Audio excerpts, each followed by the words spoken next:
Good afternoon. Heading डालिएगा, carbon की सर्वतोमुखी प्रवृत्ति। Yes sir. तो देखिए,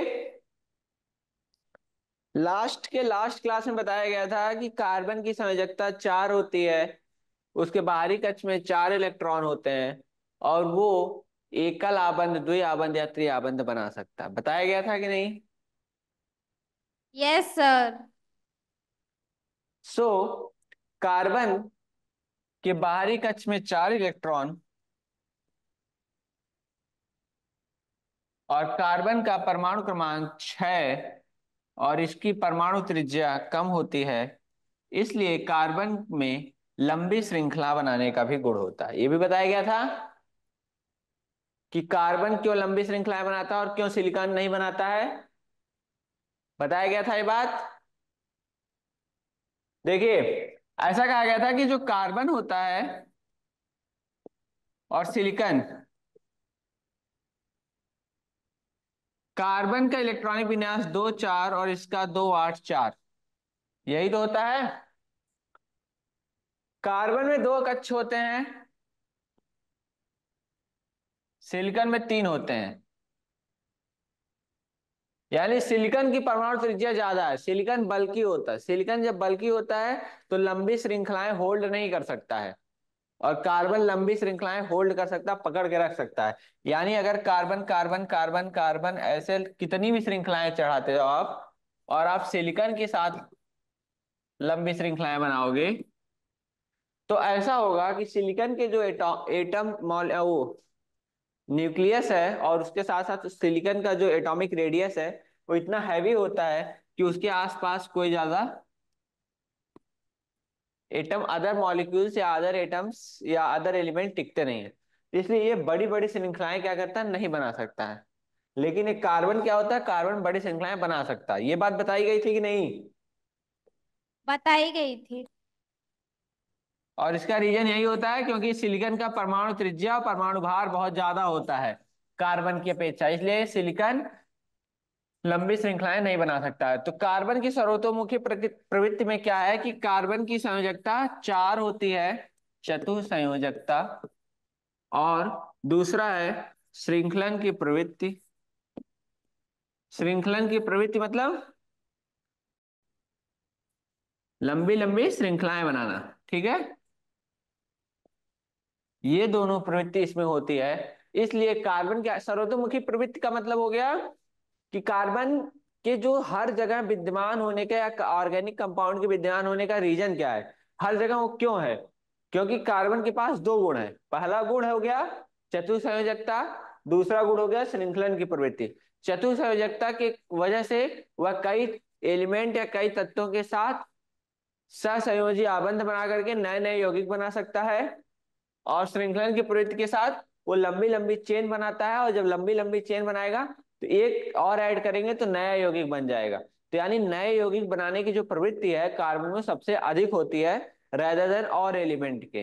ठीक है, किसी और एलिमेंट के अलावा।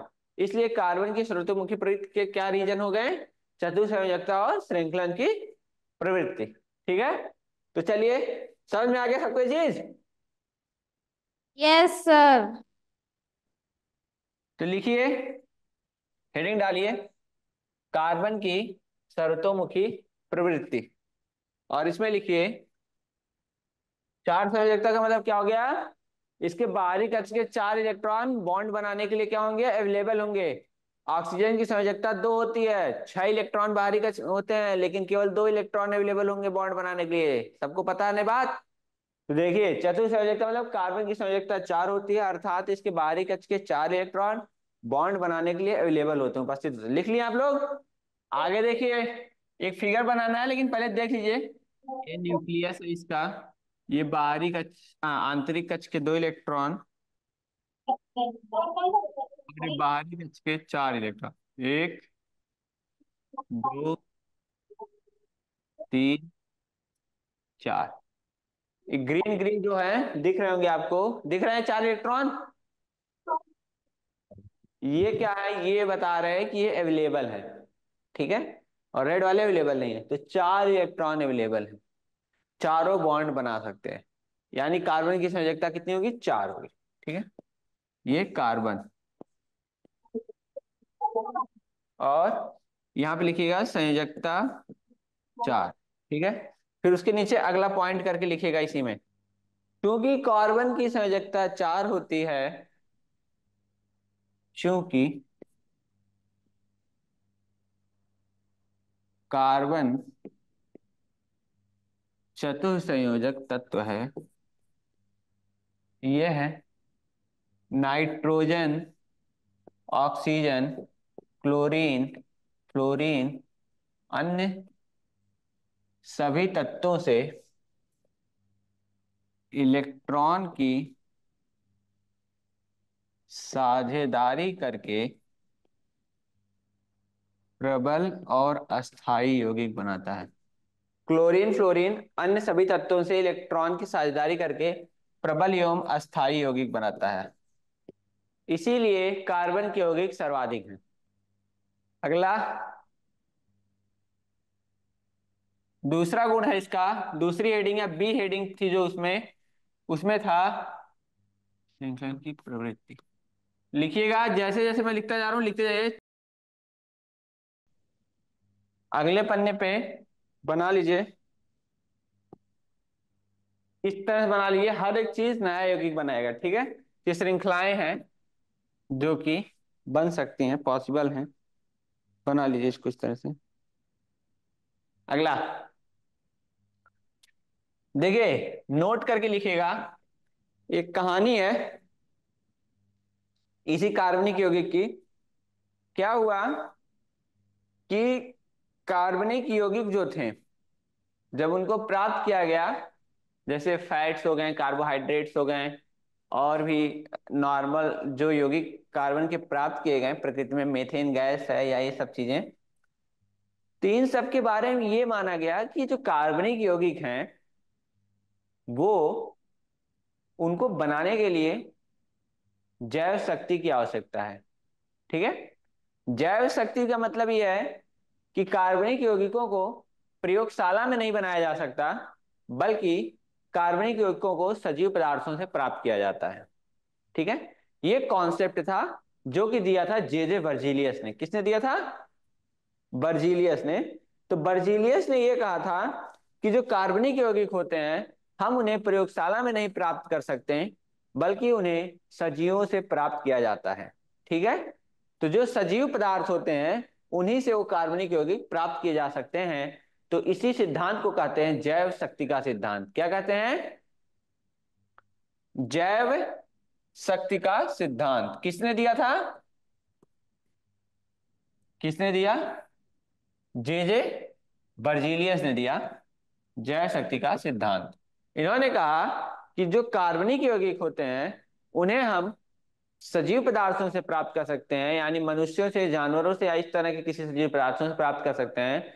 उन्हें प्रयोगशाला में बनाया नहीं जा सकता, यानी उनको सिंथेसाइज नहीं किया जा सकता। उनको आप दो कंपाउंड को मिला करके एक नया कंपाउंड नहीं बना सकते हैं, या एक रासायनिक अपक्रिया के फलस्वरूप कार्बनिक यौगिकों का निर्माण नहीं किया जा सकता है। ये था सिद्धांत जे जे बर्जीलियस का। ठीक है, समझ में आया सबको। लेकिन उन्हीं का एक स्टूडेंट था फ्रेडरिक ओहलर। फ्रेडरिक ओहलर ने अमोनियम साइनेट NH4Cl से यूरिया का निर्माण कर दिया, NH2CO NH2, जो कि यूरिया होती है। यह प्रयोगशाला में बनाई गई थी, और प्रयोगशाला में बना हुआ पहला कार्बनिक यौगिक कौन सा था, यूरिया। ठीक है, तो देखिए, फ्रेडरिक ओहलर जो कि जे जे बर्जीलियस के स्टूडेंट थे, उन्होंने प्रयोगशाला में एक कार्बनिक यौगिक बना दिया। ठीक है, यानी यह सिद्धांत गलत हो गया कि कार्बनिक यौगिकों को केवल सजीवों से प्राप्त किया जा सकता है। ये गलत है ना, उन्हें प्रयोगशाला में भी बनाया जा सकता है। ठीक है, तो इसको पॉइंट टू पॉइंट लिख लीजिए आप लोग चाहे तो।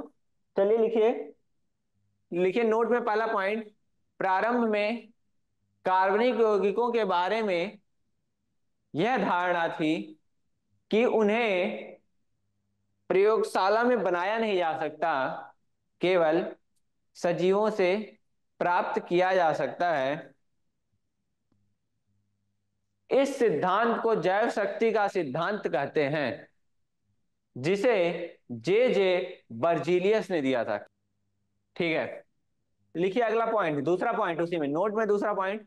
आगे चलकर उन्हीं के एक छात्र ने, छात्र कौन थे? फ्रेडरिक ओहलर, लिख लीजिएगा ब्रैकेट में, फ्रेडरिक ओहलर लिखा हुआ यहां पे। अमोनियम साइनेट, अमोनियम साइनेट से यूरिया का निर्माण प्रयोगशाला में किया और यह सिद्ध किया कि कार्बनिक यौगिकों को प्रयोगशाला में बनाया जा सकता है। संतृप्त एवं असंतृप्त कार्बनिक यौगिक, ध्यान से सब लोग सुनिएगा। कार्बन एकल बांड बना सकता है, द्विआबंध बना सकता है, त्रिआबंध बना सकता है, सबको पता है। Carbon carbon single bond, carbon carbon double bond, carbon triple bond. Triple bond, ठीक है, बन सकता है। Yes sir.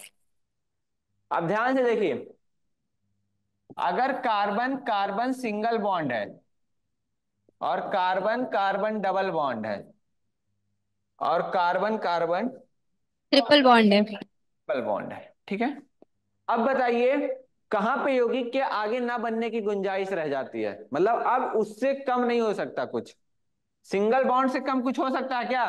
No sir. यानी सिंगल बॉन्ड के आगे कहीं जाने की कोई गुंजाइश नहीं है ना। Yes sir. डबल वाला सिंगल हो सकता है ना, हाँ सर।